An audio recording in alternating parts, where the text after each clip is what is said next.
What is going on, everybody? And thank you for tuning in to Top 5 Sports Show with myself, FrankieC, and my co-host, my man that's always with me, Jay McLovin. What's going on, Jay? How you doing on this lovely Friday? Woo, man. Hey, better than I guess you guys do it in New York, man. We staying dry over here in Georgia. Yeah, man, it's really bad over here. It feels like Florida up here, bro. It's raining and then it's going off. Right now, it's not raining right now, but the wind is so crazy that it's insane. You don't want to be outside right now. It's like blowing everything away. Oh Lord. Well, yeah. All right, man. You ready to get into this stuff? Oh yeah, we got a special episode for you guys today. A lot of things happened around in the NBA and stuff like that.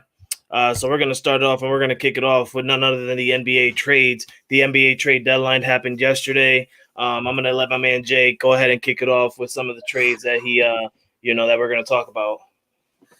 I think, there's a couple of big ones, obviously. That Rajon Rondo for Lou Williams, that was a big one right there. I really like that one because Rajon's going back to LA, but on the other side of the coin, right? But back in the same venue, everything. So that would be interesting if he could win a title with both LA teams. That would be epic. So yeah, absolutely. I think the Rondo was a big one. We get into that more. I think that the one I thought Kyle Lowry was going to get moved, but I don't think he's actually going to go now. It looks like I guess he's going to stay with the team. I think he was really kind of confused about it, but. And Portland, they didn't want to go with Norman Powell. So I think that Toronto is somewhat just like Orlando. I think they're getting ready to go into a rebuilding mode. Obviously, Houston is in a rebuilding mode. So you see a lot of that with Victor Oladipo. And so there's a lot of pick gathering. I mean, look at Oklahoma City Thunder right now. Those dudes got 37 picks within the next, 2 to 3 years? That's it. They're Frank, insane. that's crazy. They're stacked. They're ready for the future.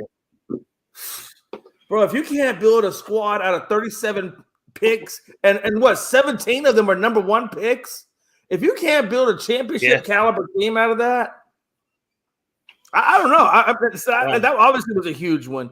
But obviously, Magic, man, with Aaron Gordon leaving and who else left? Who else left out of there though? It was just Gordon. I got a couple notes with Fournier. the Magic. They traded away Aaron Gordon. They traded away Aaron Gordon to Denver. They also traded away Gary Clark to Denver. They also traded away. They did a couple trades with the what do I got here? Where is it? With the Celtics. They traded away Evan Fournier to Boston. In return, they got 2 future second-round picks. They also got Jeff Teague, which I was told that they are gonna put him on waivers. So I hate things like that. I hate that, you want to sign with somebody and then you want to go ahead and trade them. And then you want to go ahead and say, before you even get him officially on your team, you want to go ahead and say, well, we're going to put him on the waivers. So, there's no point in getting him. If you were just going to want to go ahead and get 2 future second round picks from the Celtics, then go ahead and give them Evan Fournier and actually for those 2 second-round picks. Don't go ahead and get Jeff Teague and then say we're gonna put him on the waivers when he comes over, because that's just showing you guys that we don't even want him. We just want the picks. And it pisses me off. I hate stuff like that. Yeah, and then that Miles Leonard trade, he never even saw the light of day over at Oklahoma City. They just said, just go on ahead and go to unemployment office. We ain't gonna bring you on. But that was a good move. I think kind of was a good move there because they were trying to kill space and get some money back. So whatever. I think they got $12 million or something like that in exceptions. So, but also the other Magic. No, go ahead. Go ahead.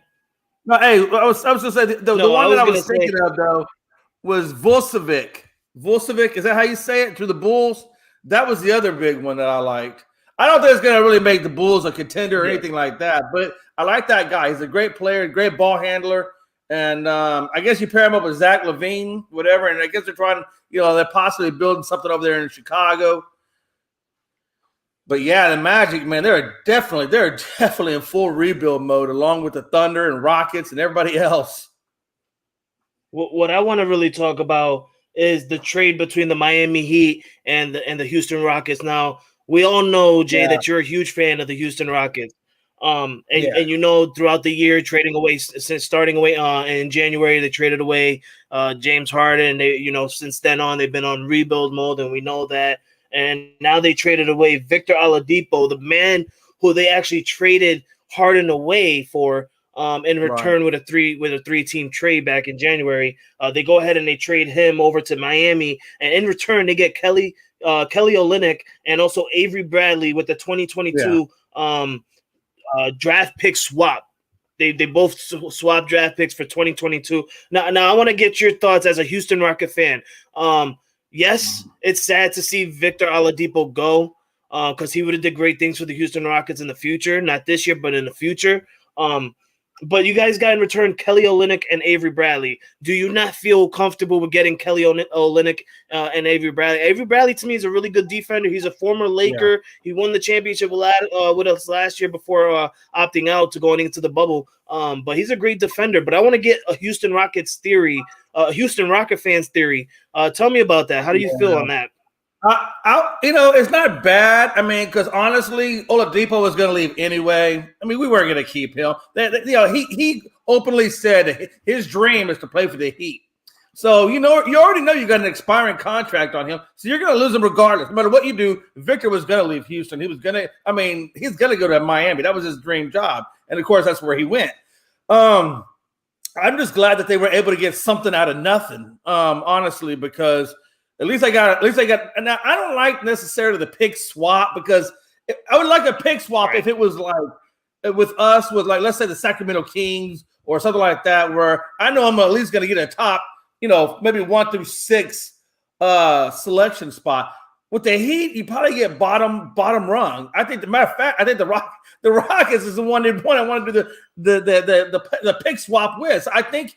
Why would you do a pick swap with the Heat when you got a worse record than them and you're probably going to get a better selection than them? So I don't really know if I like that aspect of it. But the Olynyk and and Avery Bradley, yeah, they're good pickups. I mean, I just think that Houston is going more for the draft picks right now, which is what they should be doing. Try to build your team back up through the draft, and get these young cats and stuff, and just kind of build that team chemistry right from the jump, So, but like I said, I'd rather have something than nothing. Right. How do you feel about JJ Redick moving from New Orleans to Dallas? Now, that was part of the trade between Dallas and New Orleans. Dallas got JJ Redick and Nicolo Melli, and New Orleans get James Johnson, Wes Lombardo, and a 2021 second-round pick with cash considerations. Now, I'm not really a big fan with the cash consideration stuff, but I do like the fact that JJ Redick is going back to Dallas. He did play for Dallas before, and he's going back to Dallas. So that's a really good thing for Luka Doncic and Porzingis. So they got some help with JJ Redick going over there. But I want to talk about that. How do you feel about JJ Redick going to Dallas? Now, again, you're a Houston Rockets fan, but you're from the Texas area, so I know you know all about every Texas fan, every Texas sport and stuff like that. So again, I want to get your theory. How do you feel, and how did the Dallas Mavericks? How do you think they feel about getting JJ Redick on their team now? I think they're gonna like it because he had good chemistry when he was with there the first time, and he can distribute the ball really well, which is gonna help Porzingis and it's gonna help out Doncic. So I think it's a good fit for Dallas. They know what they're getting. They've had him before, so there's no surprise there. You know what you're getting. On the other flip of the coin, the Pelicans are getting a draft. I love draft picks, man. Sometimes I'd rather have draft picks than free agents, just because I feel like you get, especially if it's going to be a good draft pick. Because look at Dallas right now. Dallas is actually really kind of struggling, to be honest with you. So I think Redick can help them out. I like the fact that the Pelicans are getting a draft pick, especially a first round draft. Is it first round, correct? Am I right? First round draft pick? Second round. Oh, second round. I apologize. Second round. Okay, well, either way, I think you're getting help in the draft, and they're getting a couple of decent players. And I think that the Pelicans are ready to move on from Redick anyway. I'm really kind of looking at the New Orleans as kind of like in a small rebuild. I mean, obviously you got Zion, you still got a couple of guys there that are good, but they also got rid of a couple of guys, right? They're doing it. So They're a good they're Yeah. honestly a good team this year. They just can't win the games. I don't know why. But when I watch the Pelicans play, they play really good. Zion is playing better than he did Right. in his rookie year last year.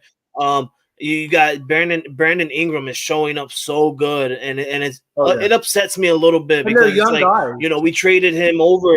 Yeah, that was our guy, and we traded him over, and now he's showing up finally where he should have done that when he was with the Lakers. They would have changed everything around. But that he's doing his thing. And then we also have Lonzo Ball. Everybody's still sleeping on Lonzo Ball. We all know LaMelo is a little bit better than Lonzo, but Lonzo's still helping the Pelicans in a good way. It's just that they cannot get through the entire game as with the W. Like, they have to fight for that W, and sometimes they just can't get it. But I'm glad because they got the players.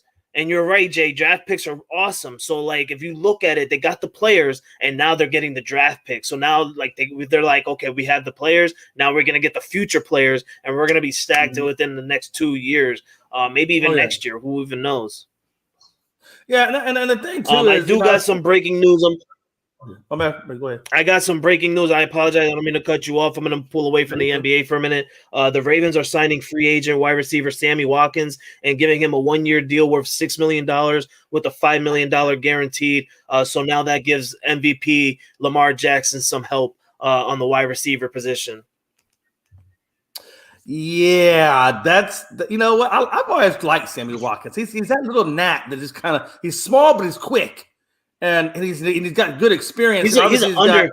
He's like an underplayer. Nobody got there. Yeah. When he was with the Bills, he was a top wide receiver with the Bills. And then he goes over to Kansas City. He became that under wide receiver because everybody was focused on Tyreek Hill and Travis Kelce, and everybody was forgetting about Sammy Watkins. So this is actually, I'm really, I'm glad. I don't know if we play the Ravens this year. I don't think we do, but I'm really glad if we don't, because that's a little scary having Sammy Watkins and Lamar Jackson together. That's a little scary combination right there. Now, people better watch out. And I really think that's true. And I think that's a good sign on the Ravens that they're wanting to bring in Sammy Watkins. That's a good addition to their offense. All righty, so let's go ahead and get back to some of these trades. The big one that we did say was Rondo moving on from the Hawks and going over to LA, not the Lakers. I wish he was coming back to the Lakers, but he's not. He is going on to the other side, and he's going over to the Clippers. Yeah. In return, the Hawks are getting Lou Williams, a 2023 second-round pick, a 2027 second-round pick, and also cash considerations. I think that's a really, really great move. I love the fact that Rondo's going back to LA. He's a very good defender, especially when the playoffs come around. We all know how much Rondo changes teams in the playoffs. And we all know that that Lou Williams is a really good player as well. So having Lou Williams go to the Hawks, that's going to help the Hawks a lot. I'm hoping Lou Williams can finally become a starter. He deserves that starting position, especially with him teaming up with Trae Young. That's going to be a really good combination. But I just love the fact that Rondo's going back to LA. I hate the fact that he's with the Clippers, but it's a really, really good pickup for the Clippers defensively, and also assist-wise. They need that perfect and good point guard during the playoffs, because that was the one thing that they were hiccuped on last year during the playoffs was that point guard that wasn't giving them. We all know what point guards do. They're supposed to be the people that give the assist. And they're also the little shooters as well, but their main job is to assist the other teammates and stuff like that. You're supposed to own that thing. So I want to get your theory. We already heard that that was a big trade in your part, but tell me a little bit about it. Like, do you feel that it's going to change the Clipper scenario come playoff time? Oh, absolutely, man. You're getting a point guard with championship experience. You're getting a point guard that, like I said, playoff Rondo, baby. Playoff Rondo. Don't worry about the regular season. You just get to the playoffs, and Rondo's going to get you the rest. So that's the thing they need. They really need somebody that can push them and get them in the right spots. Paul George is going to benefit off of it. The whole Kawhi Leonard is going to definitely benefit off of it. And that's another guy who got championship experience. So now you're really starting to put a lot of good experience on this Clippers team, and that's what they need is experience. Lou Williams is great, But Lou Williams is not Rajon Rondo. Rajon Rondo just gives you that element that you need, that spark that you need. And like I said, when you got the general out there dishing the ball and getting the rock to the right spots, you saw what I did for the Lakers. Yeah. It's gonna suck, man. It's gonna suck. I really hope we don't play the Clippers or in the playoffs. I hope they get eliminated before we do. Again, I don't want to deal with them in the playoffs. Hey, but you know what? On the flip side of that coin, though, honestly, I want to point something out real quick. Lou Williams, that's another guy. He's kind of like the Sammy Watkins, right? This guy can shoot. He can defend. Great player, Lou Williams, and I don't think he gets nowhere near the attention from what he should get, man. But because I think he's an exceptional guy, but I just think he's one of those guys that just kind of gets overlooked, just like Sammy Watkins does in the NFL. Right. The next thing I really want to talk about this is going to be the last topic for our NBA stuff. Because we can literally there's so many trades that happen. But I want to get into some other things right now. But the one thing I really want to talk about is the Cavaliers trading away JaVale McGee to join Denver. Yeah. Not only is JaVale McGee going to Denver, Aaron Gordon is also going to Denver as well. Yeah. So now this makes Denver a very scared team in the West. As a diehard Laker fan, this makes me very worried. They're going to be a very, very competitive team. And we're talking about a Denver Nugget team that eliminated the Clippers last year. They eliminated basically a lot of top teams in the West last year, and not to forget, they faced the Lakers in the Western Conference Finals and beat them the first game of the series, and then the Lakers had to turn it around and be like, no. So, but now the Denver has the pieces to the puzzle. They have Aaron Gordon, they have Nikolai, they have the point guard. What's that guy's name? Murray Murray, right? And Devin Booker? Is it Booker? Murray. Oh no, yeah, Murray. No, right. Booker's with the Suns. Yeah, I know. I just thought about that. Yes, Murray. You're right. Donovan. No, that's Mitchell. Donovan Mitchell. No, they got Murray. They got Nikolai. They got Aaron Gordon. They got JaVale McGee now. So like they're building that playoff team right now, and they look really scary. The teams I'm really worried about right now is Utah, the Clippers, Denver, and Phoenix. Those are the four teams right now. Those are the four teams that I'm worried about in the West. They're looking really good, those four teams. And with the Lakers having LeBron James and AD out, we're not looking so good. We don't have a next man up mentality right now. I don't know what's going on. We looked pretty good with the 76ers last night, but the 76ers pulled away with a 6-point win over us, and I don't know what's going on with the Lakers. We need to turn it around. Our next game is against the Cavs, and if we lose against the Cavs, our next game, I don't know. I'm gonna lose. I'm gonna lose my mind. Matter of fact, I can say whatever I want because I'm not teamed with nobody. This is Top 5 Sports Show. I ain't teamed with nobody no more, ladies and gentlemen. So I'm gonna say what the hell I want. This is a shit show right now, ladies and gentlemen. This is a shit show. I'm worried. I'm worried. Hey, I said that though. You know what? Hey, I called. I said, listen, you got to start resting these guys because look. That ain't no pump. Achilles injury that AD is going through. He's lucky he didn't tear it. Thank God, because if he would have tore it, that would have been game over. That would have been absolutely game over. And it's good that they're resting. If they're smart, they have to find a way to survive to the end of the season without AD and bring AD in on the playoffs so you get a fresh AD and you don't have to worry about him tweaking that Achilles injury. The second thing is LeBron. Oh, my God, man, that high ankle sprain, that's 6 to 8 weeks to keep him straight because you don't want to mess that up either. So both your major stars are definitely out. They're out, and they have to find a way to do that.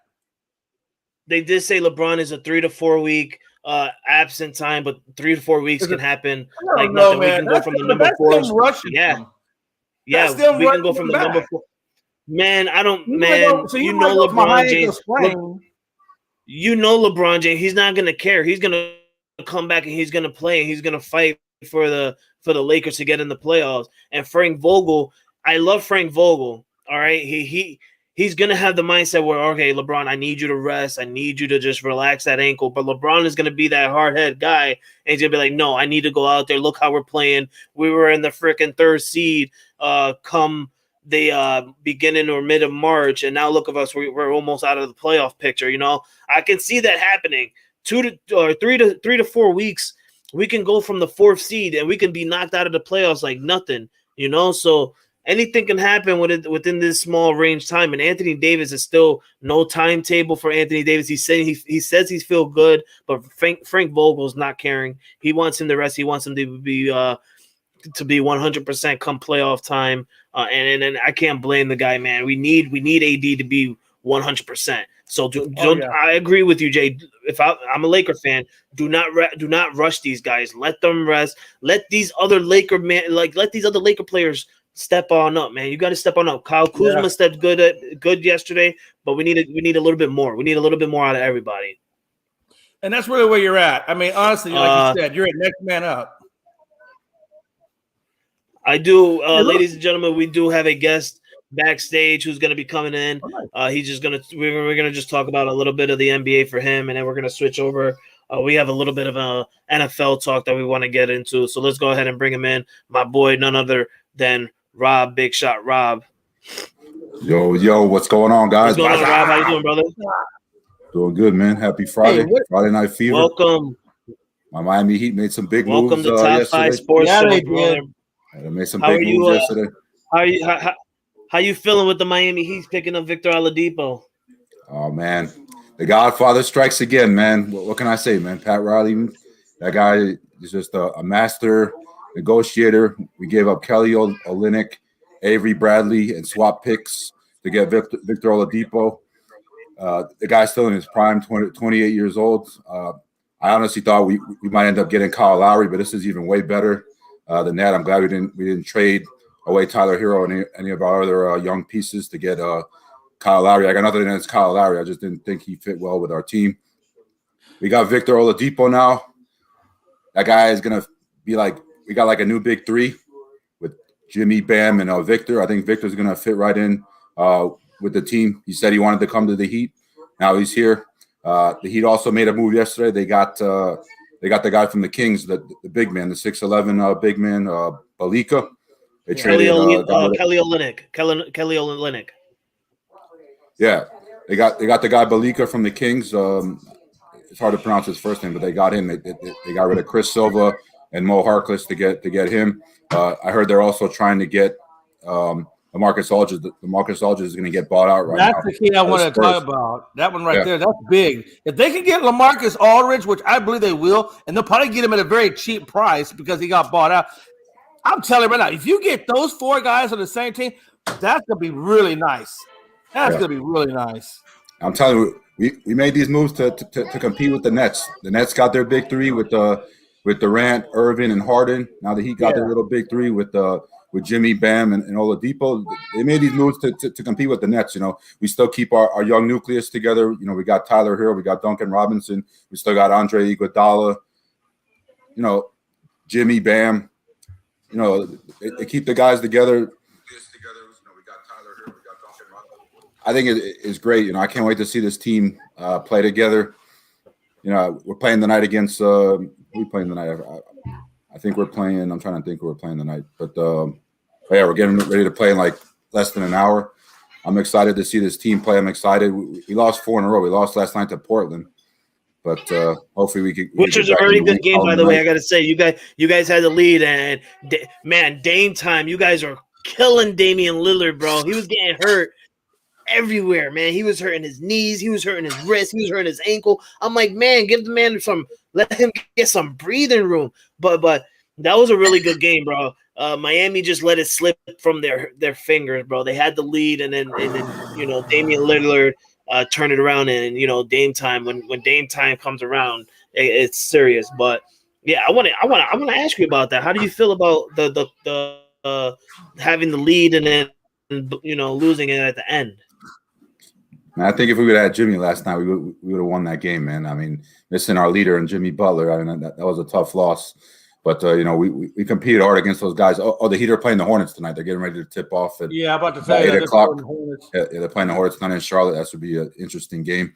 As we all know, Rookie of the Year candidate LaMelo Ball is out for the rest of the year. That's very disappointing news for the Hornets. I was really getting to enjoy that guy play this year. He's the clear consensus favorite to win Rookie of the Year. The only guy that's really close that has a chance is the guy from the Timberwolves, Anthony Edwards. But Anthony I wanted to see that. Yeah, that dude could get up there in the air and dunk, man. That guy has some hops, man. He's gonna win. He's gonna end up winning it. Now that LaMelo Ball's out for the rest of the year, he's gonna end up winning it. Now I feel he still could be in that MVP, the rookie MVP candidate talk. But he just got injured way too early. I feel like if it would have happened, if he would have got injured maybe a couple more weeks, he would have definitely got that. But now that he got injured early, that's definitely going to go to Anthony Edwards, no doubt about it. Yeah. Well, we'll see what happens. There's some good games on tonight. I know the Lakers played last night. Lakers lost to the Phillies. Yeah. You guys are hurting right now with LeBron. I think the Lakers are going to end up getting Andre Drummond because Andre Drummond's going to get bought out. I did see that. He actually did already get bought out. He actually is a free agent, and he's talking to everybody. He's talking to a bunch of teams right now. I heard that he was talking to the Clippers. He's talking to the Lakers. He's talking to Brooklyn. He's talking to the Knicks, and I think I think he was talking to one more team. I'm not sure who it was, but those are the 4 teams I know that he was talking to. Speaking of the Clippers, the guy that played on the Lakers last year, who went to the Hawks in the offseason, he's back in LA, not playing for the Lakers though. He's on the Clippers. Your old buddy Rajon Rondo. What do you think of the move, Rajon Rondo going back to LA, playing for the Clippers? The Clippers give up Lou Williams, send Lou Williams back to Atlanta, where he started his career. I believe in the bubble in the offseason. During the bubble, Lou Williams went to some strip clubs in Atlanta. So Lou Williams going back to Atlanta now. He can hit up some more strip clubs now and enjoy the rest of the season because the Hawks aren't doing anything the rest of the year. So he could go down there and enjoy the strip clubs and do whatever he wants because the Hawks aren't doing anything, and his time in LA is out. I really like the move for the Clippers, because they get a true point guard in Rajon Rondo. This is a guy, brings playoff experience. He won a championship for the Celtics. He won for your Lakers last year. The guy's been in the playoffs. He's got championship experience. You get this guy in the playoffs, like. He's a different animal, he really made a difference last year in the finals against the Heat. He just brings that championship pedigree, a true point guard. He'll take the pressure off of Kawhi and Paul George. And, Reggie Jackson's not really a true point guard either. And they also have Patrick Beverley. They can kind of let Rondo run the show and then, have Kawhi Leonard and Paul George and those guys play more off the ball. But we already know it's 1 and 2 on that team. It's Kawhi at 1 and then PG-13 2. And then all Rondo really needs to do is be the distributor and get those guys the ball. Yep. Everybody else. He's good at that. Yep. Yeah, man. Yeah, I'm really upset that he's going back to the Clip or going back. I'm glad he's going back to LA. I'm just sad he's going to the other side of the locker room. And he's got to put on that LAC and not that LAL. But it's all right. It's all right. We all know how the Clippers are. They are a fire team. They make it far into the playoffs, and we all know that they end up choking.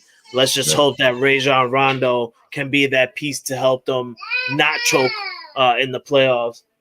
My daughters are calling me. But let's hope that they're that one piece that they need to move forward into the playoffs and get them to that NBA championship that they need to get to. I'm hoping not because I'm a Laker man. The only LA true team over there. I'm really hoping the Lakers and Clippers meet in the playoffs this year. I was disappointed last year we didn't get to see that series. I'm really hoping LeBron and AD and those guys get healthy. That series, I bet you. Well, I can't say it because me and Frank were just talking about Denver. Denver can really be a spoiler this year. Yeah, they just got Aaron Gordon. That was a good move. Aaron Gordon's an athletic guy. He can shoot. He can go to the basket and dunk. That was a good move. There were a lot of big moves in the league yesterday. You had Nikolai Vucevic from Orlando going to Chicago. That's going to make Chicago interesting to watch. Boston got Fournier. There's so many moves. Like I had to pull everything up here on Google to see what's all the trades, but there were some big moves yesterday. But obviously, my Heat making that deadline trade to get Oladipo was probably one of the biggest. I couldn't believe that. The Godfather strikes again. Pat Riley. Oh yeah. Yep.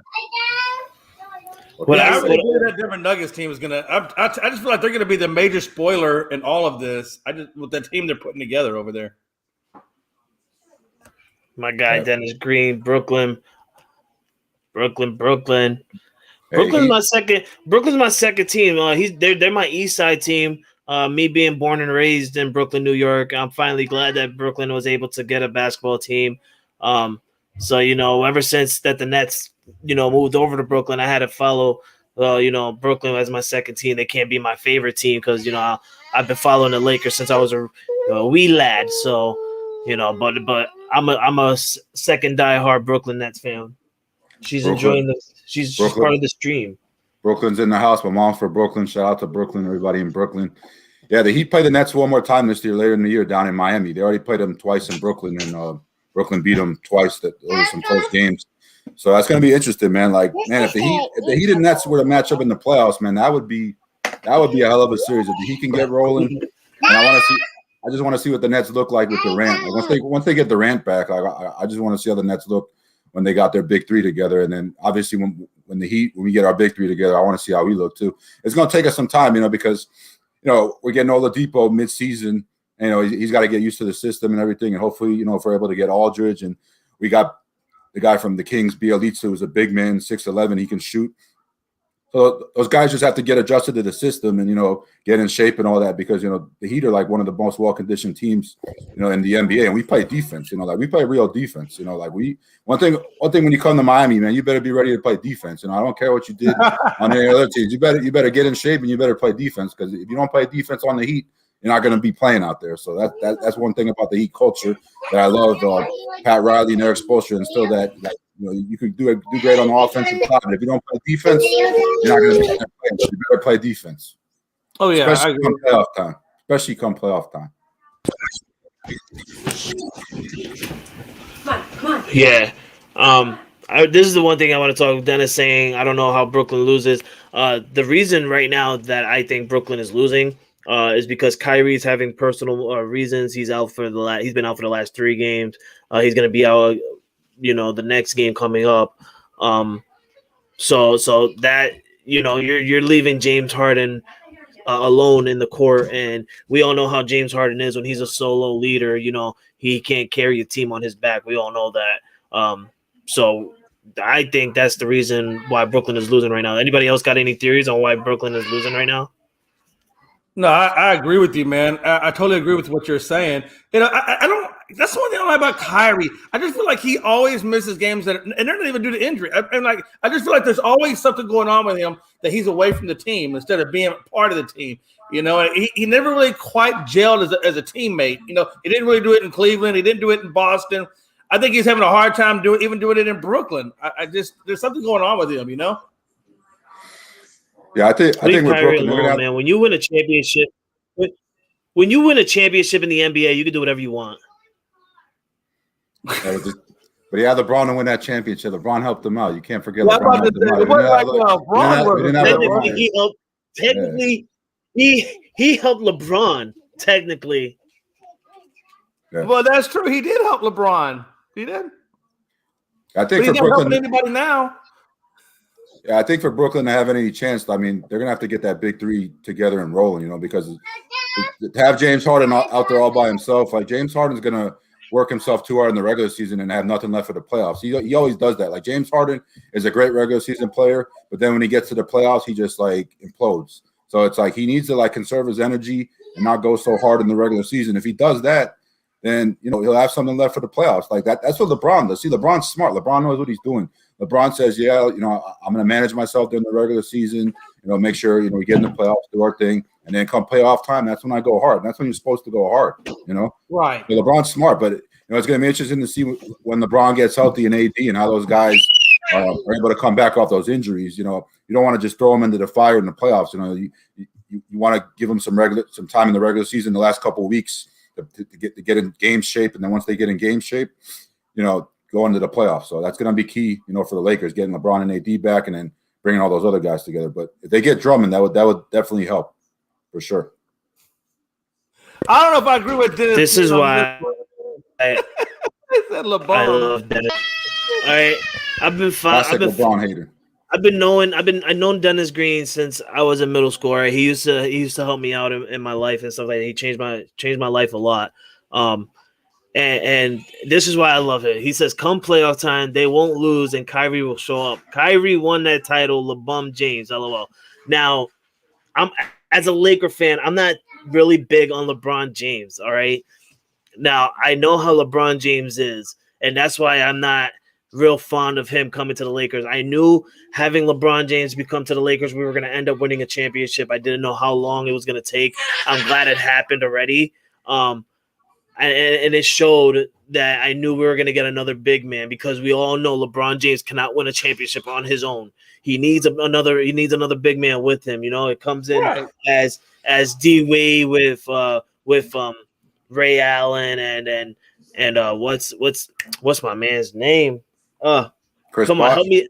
There you go. Thank you, Chris Bosh. Yeah. I was about to say you're a Heat fan. Help me out here. Yeah, Chris Bosh. Yeah. And then with Cleveland, you know, having Kyrie and everybody else. We can't say J.R. Smith because J.R. Smith ain't do nothing for Cleveland. But yeah, Kyrie and stuff like that. So I knew that we were gonna have another big man. Now this is amazing because this is true. When Kyrie will come playoff time, Kyrie's gonna turn the Brooklyn Nets around. He's gonna take the Nets further than they can. And not only is they're gonna have Kyrie, they're definitely gonna have Kevin Durant come back. Everybody's forgetting about Kevin Durant because of his injury. He's going to come back come playoff time. James Harden is James Harden in the playoff. We're not even going to talk about James Harden, but Kyrie Irving is definitely going to turn Brooklyn Nets around come playoff time. Yeah, going back to that Kyrie LeBron James thing, why can't we just say both those guys help each other win a title? I mean, LeBron got the chase down block on Iguodala. If Kyrie doesn't hit that shot, they don't win. Why can't we? These guys are teammates, man. Come on, man. Nah. Look at the Heat. Look at the Heat when they won the championship. It always comes down to somebody else that takes that. It always comes down to somebody else that takes that final shot to win the championship for them. Kyrie takes the final shot to win the game. Now, if LeBron James was to take the final shot and he misses, what would happen? Now we would have been talking about a different story. Oh, LeBron James sucked, da. Now let's take it. Now let's rewind. All right, to like 2014 or whatever, and now let's discuss on how Ray Allen hit that corner 3 shot and helped you guys seal the deal, and you know you guys won your championship as well. It wasn't LeBron James, it was Ray Allen. So like you know, I'm not putting LeBron James down. We all know LeBron James is the GOAT of today's NBA. All right, all I'm saying is that LeBron James I feel like he cannot win the finals without another big person. Wait a minute, you know, now. Kyrie Irving. I gotta say something, Frankie, on that one. Hold on, Frank. Now, you gotta admit, they did make the big shot. We're not saying that, but Bron put them in position to be able to make that big shot. You can't discredit what Bron does for that team because if Bron doesn't do what Bron does, there's no big shot to even take. Yeah, and also who had that assist? Who had the assist? Who had the assist to give to Ray Allen for that 3? It was Listen, Chris you Bosh. say potato, I say potato. Come on now. If Chris Bosh doesn't get that rebound and pass it to Ray Allen, there's no shot. And think about it. The Spurs didn't have Tim Duncan in the game at the time. So if Tim Duncan would have been in the game at the time, maybe Chris Bosh doesn't even get that rebound. So you gotta definitely remember that. You know? Yeah, I think the one thing missing off of LeBron's legacy, if LeBron wins another championship, he has to have like a signature moment. Like Jordan, when Jordan hit his shot, you know, against Utah, you know, when he hit the last shot and then the little extended. Like, LeBron needs to have some type of like signature moment like that in his career for people to maybe possibly consider him the greatest of all time. Because he does have a signature moment. I mean, he needs a signature moment shot. Yes, the chase down block is his signature moment. Yes, that did help them, you know, give a chance to get a final shot in to win the game. But it was Kyrie Irving who had the final moment shot to end it and seal it and get them the ring that they wanted and needed. You know, he does have his moment, but it's the final shot, you know, that makes your history, bro. Look, remember Kobe Bryant did so many final shots. Yeah. Hey, just remember, like Jimmy Ginty said in The Replacements, winners always want the ball. Yeah, that's one thing that's missing off LeBron's legacy is that My shot. I man think said LeBron. Jimmy McGinty. You had to bring this back to the replacements. Okay. If LeBron gets that last shot to win a championship or a big game in the playoffs, that's going to shut a lot of his critics up, especially Skip Bayless, for sure. And yeah, going back to talking about Ray Allen, like that's a guy I forgot to mention in my top 5 when we did the show with the top 5 shooting guards. And I was thinking about that. I was like, damn, I did not put Ray Allen up there, bro. That guy's like one of the greatest shooters of all time. Like when you look at like top 5 shooters of all time, like if we were to just do top 5 shooters of all time, like yeah, Steph Curry's there, probably number 1. Okay, Ray Allen 2, maybe Reggie Miller 3, and then everybody else 4 or 5, whoever you want to decide. But like Ray Allen, like he's virtually one of the top shooters of all time, and he's definitely one of the top shooting guards of all time for sure. Oh, that's a guy I forgot to mention for sure. Ray Allen's got to be up there. Mr. Automatic. Yep. Now I want to go ahead and switch it up real quick because our time is running short. I want to go ahead and switch it over. And Rob, if you can stay, that'll be amazing because the next thing that's coming up is actually none other than our division. I want to talk about the AFC East because a lot has been changing in the AFC East this year, especially during the offseason. Within like 3-month time, a lot has been changed in the AFC East. The Patriots have turned it around, getting offensive weapons and getting things that we need. We look like a contender team that we need to be, especially with our defense coming back.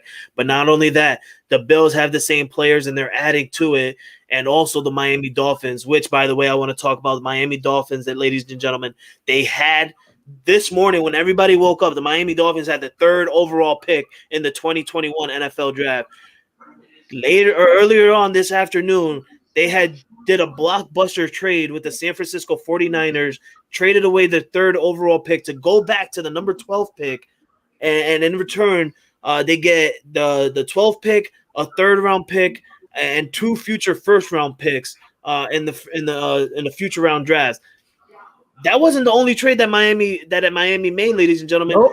They had the number 12 pick for only about 10 to 15 minutes. 10 to 15 minutes later, they go and make a trade with the Philadelphia Eagles and bump up to the number 6. And what pisses me off is, as a Patriot fan, and Rob's over there smiling because he knows that I'm upset about it, is how do you go from the 3 back to the 12 and then up into the 6? It's like, are you kidding me? Like, can you just stay still, stop moving it all around? But there was a theory. They knew what they were doing because they didn't want a quarterback. I guess they were finally sold on Tua, but what they want to get probably most likely is a receiver, and that puts them in a good spot for a receiver. Well, the reason what they really did was the Eagles wanted to get the 3rd overall pick because they wanted. I read this earlier, and I was watching what's this guy's name, Zach Wilson. I was watching him today on the NFL Network as he was doing his pro day. He was looking really good. He looked really, really good. But what I read is that the Eagles wanted to trade away their number 6 to get the number 3 overall pick because they were really high on Zach Wilson, but they backed out, and they backed out too early because that gave San Francisco the okay to go ahead and nudge the Miami Dolphins on getting the number 3 spot. So they go ahead and they make a trade anyway with the Dolphins and give them the number 6. In return, they go back to number 12. Now, do you think that this helped? Do you guys think that this helps the Eagles going from number 6 to 12? And does this help Miami go from number 3 to 12 to 6? And also does this help San Francisco go to number 3? Because they still have Jimmy G, but we now know that with the number 3 pick, they're going to definitely look for a quarterback. There's no doubt about it. They're going to go for a quarterback. Oh, my question is does this help all 3 of these teams? I think the Eagles might be. I don't like the Eagles side of it. I mean, I guess number 1, they're basically saying that they believe in Jalen Hurts, which is fine. But they're basically saying that they think that a top quality wide receiver, because that's really what they need, is a wide receiver, and they also need help on defense. Then they believe that a top quality receiver might be at the 12th spot. I don't know if I like it. I think I like the Eagles better at 6 to get a good quality wideout. Unless they go on defense, and then I guess you can come back a little bit to the 12th spot. So if they're drafted 12, I hope they're drafted for defense. Right. Yeah, I think so. It definitely helps San Fran because Jimmy G's been hurt was hurt last year, and they have a chance to get a top quarterback and put him behind Jimmy G. And if anything happens to Jimmy G, you have your backup quarterback. They got rid of Beathard. I believe Beathard. He went to Jacksonville, right? And the other guy they have, did they try the other quarterback? What's the other quarterback with San Fran? Not Beathard, the other guy that they have. I can't think of his name. I'd have to look him up. We don't care. We don't care. We're not San Fran fans. We don't care. Hey, outside of Jimmy G and Beathard, man, that's about the only two I can remember. If there's somebody behind him, he's that guy that's carrying the clipboard for the clipboard. Yeah, and then the Dolphins definitely helps being at 6 because we can get a wide receiver. We can get Jalen Waddle. We can get Jamar Chase from LSU. We can get that. We could possibly go offensive lineman and get that guy Sewell from Oregon, who is a Samoan, and I'm sure he'd get along with Tua. So, I mean, there's a lot of different things, we could do. And then also getting those picks from the 49ers, you're stockpiling draft picks. So that definitely helps. So it just shows that the Dolphins are trying to build through the draft instead of, trying to just sign free agents and stuff. Not to say that you can't win by signing free agents. I mean, because your Patriots did that, and we'll see how they do. But yeah, I like what the Dolphins are doing. We got Will Fuller. Frankie, that's a guy I know you guys wanted, the Patriots. So we got him.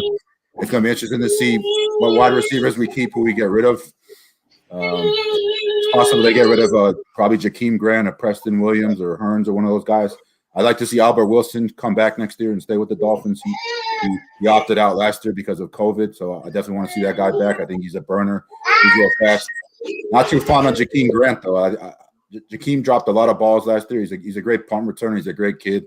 I really like him. I just think he's kind of small for a wide receiver. I think you can definitely replace him. I think we have another guy on the team that's fast too.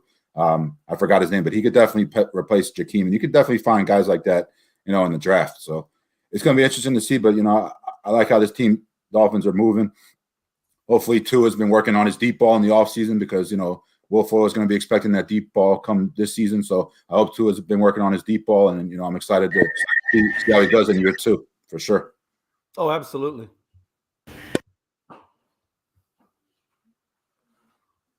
Brady Barlow. I'm having some mic technical difficulties. Hold on. All right. No, I tell you what, I like what the Cowboys are kind of starting to do. They're bringing in a couple of defensive rushers. They brought in Watkins, and they brought this other guy in, Basham. I think his name is Basham, isn't it? Hello? Yeah. No, I think they brought that guy Basham in from New York. What do you think about that move? Do you think Basham's going to help them out on the defensive side? Because they needed an edge rusher really good. I'm wondering if that's going to be a good pickup for them. Yeah. They signed him from New York. What's his name? Yeah, they got him from the Jets. They picked him up from the Jets. He's supposed to, they're saying he's supposed to be a premium edge rusher. I really don't know enough about him though to be able to get comfortable with them bringing him in. Though, you know what I mean? Yeah, definitely. I mean, but the Cowboys definitely need to build on the defensive side of the ball.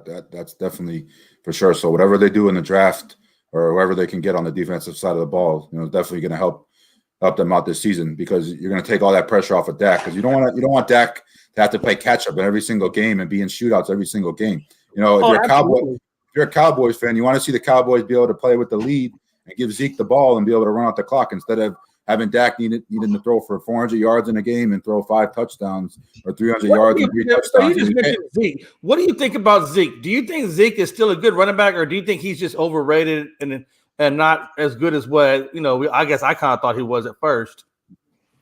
I'm kind of glad that we're talking about this because our next topic was the NFC East.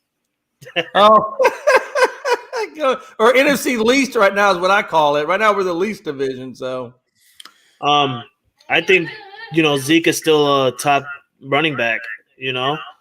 I just think Zeke is just overrated.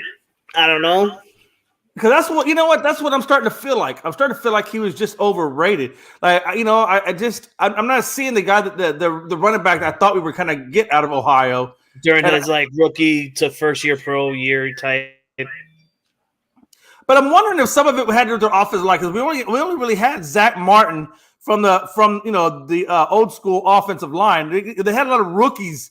I think Steele was one of them. I forget the other guy. But we had a lot of rookies on our offensive line. And Frederick retired.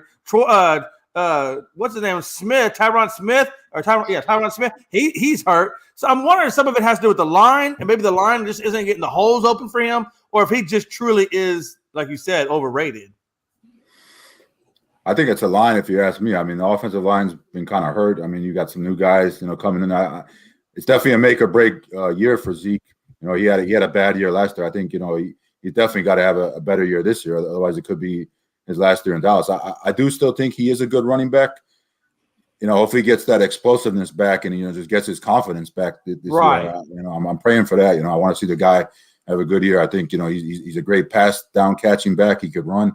The main thing is getting that offensive line back healthy and just opening the holes up for him. And then just being able to run the ball. Because they have to be able to play for the lead. Because I mean, when you're playing catch up and you're in shootouts all the time and you're playing from behind, then you kind of like abandon the run. So that takes away Zeke's effectiveness because then you're relying on Dak to throw the ball.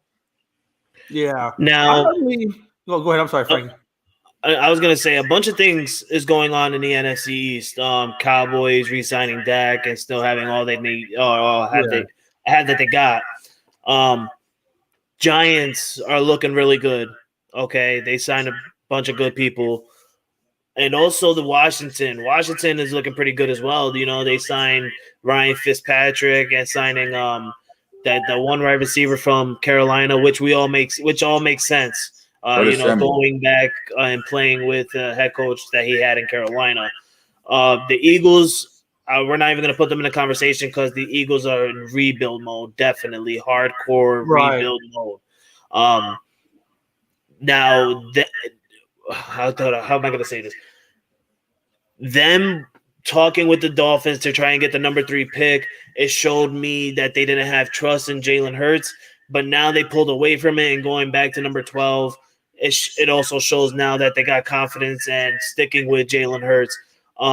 Who has the more impact of making the playoffs in the NFC East? Is that between the Giants, Washington, and Cowboys without the Eagles? Yeah. Or do you guys feel like the Eagles are going to surprise people with nobody and just turn it around on everybody? And, who has a better shot at making the playoffs in the NFC East?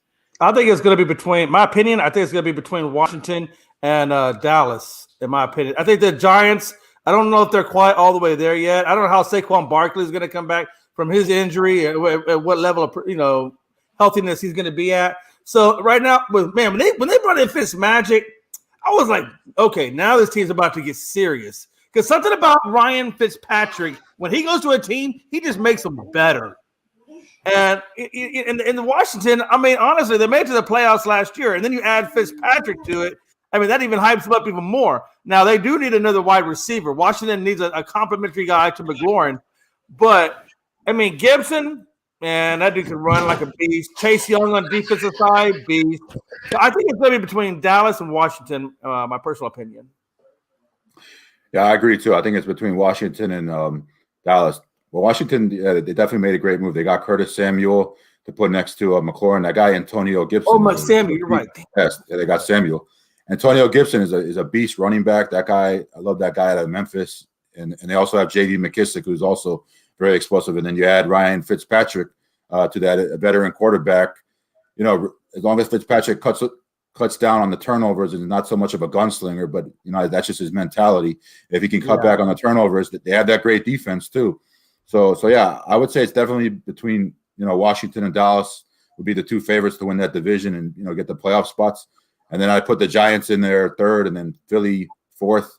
With the Giants, they got Kenny Golladay. A lot depends on Saquon Barkley. Like this guy just needs to be able to stay healthy. And then you got Danny Dimes.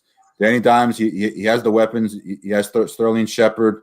You just got Golladay. Yeah, the other guy. They cut Golden Tate. They have the other guy. I'm trying to think the other guy's name, but yeah, you got Golladay and Sterling Shepard, two solid 1 and 2 wide receivers. You got Evan Ingram, a very good tight end. They also signed Kyle Rudolph, who was also a good tight end, was a good backup. So, I think they improved their defense. Everything with the Giants just depends on Daniel Jones, Danny Dimes taking that next step, and then Saquon Barkley just being able to stay healthy for a full year. If those things happen, the Giants, they have a good chance as much a good chance just as the Cowboys and Washington. But I would just have to go with experience. I'd have to go Cowboys, Washington over the Giants, and then Eagles fourth. Yeah, absolutely. But I do think that, like you said, I do think the Giants are taking the right steps. I just think they're not quite there yet, but they're definitely heading in the right direction. Yeah, the Giants, they've always been a good, well-run organization. I mean, they've always been competitive, made the playoffs. I mean, Frankie, he knows all too well about the Giants because they kind of ruined 2 seasons for the Patriots, and especially that one back in 2007, which no Patriot fan wants to talk about. So, the almost perfect season. It's been Tom Brady's nemesis his whole career, and it would have been interesting to see if they would have made the playoffs this past year and got a chance to play the Brady and the Bucks, but that didn't happen, so they played Washington instead. But in the NFC, I still got to go with Tampa Bay. Tampa Bay, they pretty much had their whole team resigned. I mean, the only guys they haven't resigned are Antonio Brown and Leonard Fournette. They re-signed Ndamukong Suh. They did re-sign Leonard Fournette today. They re-signed Fournette? Okay. Yeah, so they got the whole team back. Yeah, they got virtually the whole team back. The only guy left. Yeah, Antonio Brown, I think, is going to stay in New England. I mean, not New England. Antonio Brown is going to stay in Tampa Bay. I just think he wants to play a full year with Brady. He missed the 8 games last year. I can't see him going to any other team. The only 2 teams I could see him possibly going to, his cousin Marquise plays with Baltimore. I could see him going to Baltimore, but it's kind of a young, inexperienced team. I think he wants to play the veteran team with Tampa Bay. He's really good friends with Tom Brady, and Tom Brady kind of took him under his wing. I know Russell Wilson, wants Antonio Brown as well. I can't see him going to Seattle, though. I think he's going to stay in Tampa Bay and just whatever deal they offer him, I think he'll take less money and just stay with Tampa Bay. Why would you leave that situation to go to Baltimore or go to Seattle? You're on a championship team already. You guys have a chance to run it back. It makes no sense to go to a different team. Stay with Tampa Bay. You're going to have a full year with Brady. Work with him in the offseason. Get back to top form. Yeah. All right. Well, we're turning out our show. We're running out of time. I'm going to say this. My NFC East prediction of who I think is going to win, and I'm going to surprise everybody as a Patriot fan. I'm going to say it. I think the Giants are going to win it. I think the Giants are going to go to the playoffs, honestly. They look like a good team. It's going to be a competition between Dallas and the Giants. I feel that Washington is going to be close, but they're not going to make it. The Giants are going to turn it around if Daniel Jones can be that elite quarterback that they need to be. And Dallas is going to just be Dallas. Dak Prescott's going to be Dak. If the defense could turn it around, if the Dallas defense can be better than they were last year, then yes, it's going to, be a good competition between the Giants and the Cowboys. But my final prediction is going to be the Giants. I feel like the Giants is going to walk away and end up in the playoffs this year just because they're the more hungry team. And in the division right now, they are they're basically the only team in the NFC East that haven't been in the playoff in like 10 plus years. So that I'm going to have to go with the Giants. Actually, I'm sorry. The Giants were in the playoffs in 2016, right? 2015? Yeah. All right. I apologize. They haven't won a Super Bowl in over 10 years. I apologize. But yeah, they're the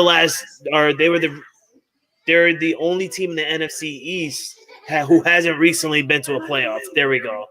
Besides the Cowboys, because the Cowboys are. I'm gonna forget you said that, Frankie. I'm gonna forget all that haterade coming from you. Hey, listen, I ain't teamed with nobody. We can say what we want on here, baby. We can say what we want. All that damn haterade. Well, Rob, I want to thank you for stopping by. I know you came in a little bit late because you had some dinner and you did what you had to do with your life, but I want to thank you for stopping by and giving us your prediction with your Miami Heat and the NBA trade, and also with the Miami Dolphins going from number 3 to 12 back up to 6 and everything like that. Thank you for the updates for Miami Nation. We couldn't ask for more. Thank you, guys. Thank you for stopping by. No doubt, man. Always a pleasure to be on with you guys, talking sports all the time. Hope everything is good with you guys. Enjoy your weekend and all that. Jay, don't get too drunk. Jay, don't get too drunk now, man. Man, I'm not. I know you're ready, man. I'm in rehab. I'm detoxing. Yeah. Oh yeah. Okay. Yeah, Jay got into a little bit of trouble last night. Let's not discuss it, but he got into a little bit of trouble last night. For those of you who haven't watched, go on and stop over and Unscripted and fast forward all the way to the end. You'll see why Jay got in trouble. Yeah, I'm always in trouble. But Rob, thank you for stopping by, brother. Have a good weekend. You too, guys. Sweet 16. See who makes it. I'm sorry. Go ahead. No, I was just gonna say Sweet 16 this weekend. I did all my picks and predictions. Hopefully my picks and predictions come out well. We'll see what happens. I'm excited for we're getting close to the championship at the NCAA. We'll see what happens. It's gonna be fun to watch this weekend. Before you go, let all the viewers and followers know about the next episode of Diamond in the Roughs. Yeah, I'm supposed to have a show this coming Wednesday. I'm getting a guest on a show. I'm working on talking to this guy. I'm supposed to have this guy on the show, Patrick Chester. So the next episode should be this coming Wednesday, March 31st, 8 p.m. And it'll be streamed, on YouTube. I've been talking with Ben Sutter at BS3 Radio about him helping me out with the podcast and everything like that. So looking forward to working with him and being on his team and all that. Jay. So, yeah. Hey, there's lots of room to go around. We ain't greedy and stuff. Dang. Nah, man. I can share. Yeah, he does a good job covering the Creating Young Minds Undiscovered League too. So shout out to Ben Sutter at BS3 Radio and everybody affiliated with the Creating Young Minds Undiscovered League. They got their next games, I think, coming up April 10th. So I'll have to go over week 14 and 15 in my next couple podcasts. So, yep, that's pretty much all that's going on. And then just look out for me writing any new articles going on with the NFL, East-West Football Network. Those guys do a great job with everything. A lot going on in football, a lot of free agency stuff, the draft coming up, and then, obviously the whole Deshaun Watson thing going on. So definitely a lot going on with football. It's a busy time. NFL is a year-round sport, free agency, trades, draft. Before you know it, football season will be here again. So. Yeah, before you head out, I want you to know that I will be going live for the NFL draft, only for the first round to recover it. I'm gonna have some type of co-host. I'm hoping maybe Jay can stop on and co-host with me for the first round because he did say he wanted to do something like that. So Jay is probably gonna come on and co-host with me for the NFL draft, and I'm gonna have some certain guests come on and stuff like that, so that way you guys can experience and tell me how you feel on your draft picks and stuff like that. So if you want to stop on by for the NFL draft, you're more than welcome to, brother. Yeah, for sure, man. Robert's gonna stop by. Robert don't know yet, but Robert's gonna stop by. I'll stop by for sure, man. I wish I could go to the draft, man. It's in Cleveland this year. Cleveland's 3 hours from Buffalo, man. But I think they're doing it virtual again this year because obviously COVID. No. Oh, they're going to have fans there and everything like that, but they want everybody to be vaccinated. Oh, yeah. I don't know if they're going to have a certain limit fans and certain amount limit of social media. It's like, and then I think they have like 10 people per team vaccinated can be for each team, the team representatives. They have 10 team representatives. Yeah, they're going to be more strict with it, though. Absolutely.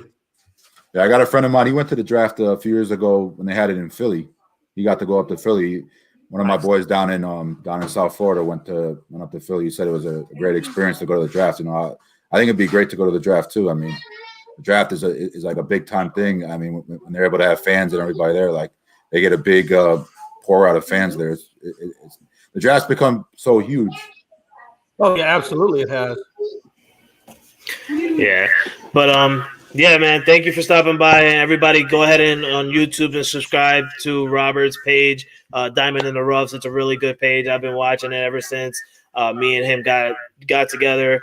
We met on Unscripted, and now me and him we're close boys. He comes on my show, I go on his show. Definitely check out Diamond in the Roughs. Thank you for stopping by, Rob. Have a wonderful weekend, man, and I hope your Sweet 16 March Madness bracket works out great. Yeah, I got my second chance bracket. We'll see how I do. I put in like 25 different entries. We'll see what happens, man. Jay, you have a good one too, man. For sure, man. I'm gonna try, but my bracket's busted, so I don't know. I'm tired. Mine too. But if you go on ESPN Fantasy, you can do it. You can do a little second chance bracket. Maybe I'll do that this evening. Check it out. Yeah, check it out, man, for sure. Check it out. Yep. All right, brother. All right, ladies and gentlemen, we are to the end of our show. And I would like to thank everybody for stopping by and showing your love and showing your support for Jay and myself, and viewing our new show, Top 5 Sports Show. We used to do Top 5 athletes in sports and everything like that, but as you can see, we've been changing it up, and I'm actually liking it this way. Jay, how you feeling about it? Yeah, no, I absolutely like it, man. I think we're getting some good stuff to get some good guests, and I'm looking forward to the future, what we do from here, brother. And I'm definitely looking forward to this draft. This draft's gonna be the bomb. Yeah, man, it's going to be awesome. I can't wait for next week. I can't wait what we're going to talk about. Guys, do not forget, I am also on full-time now with Unscripted. Tune in tomorrow night at 8 p.m. Eastern on Unscripted. I think we're also going to go on noontime just on our regular page, and we're going to interview someone from Monster Jams. I'm not 100% sure yet. We're going to get more info on that, and we'll post it up on Unscripted. But please tune in to Unscripted on Facebook and YouTube. They're teamed with Northeast Streaming Sports. But you guys could tune in tomorrow at 8 p.m. Eastern time. It's going to be an awesome show. We got a big one for you tomorrow. And then also next week, I got a special guest for Unscripted, and I can't wait to bring him on. Tune on in tomorrow at 8 p.m. Jay, you got any final words? Nah, just everybody have a good and safe weekend. Be safe. March Madness weekend. March Madness! Don't forget, FrankieC Sports t-shirts are now on sale. I do got to mix them up now. I got to make some different logos and stuff like that, but they're still on sale and they're still looking hot. I'm going to take a picture of what the new shirts are going to look like, so don't you guys worry. It's going to look amazing. Thank you guys for coming on in to Top 5 Sports Show with Jay McLovin and myself, and you guys have a wonderful weekend and a wonderful night.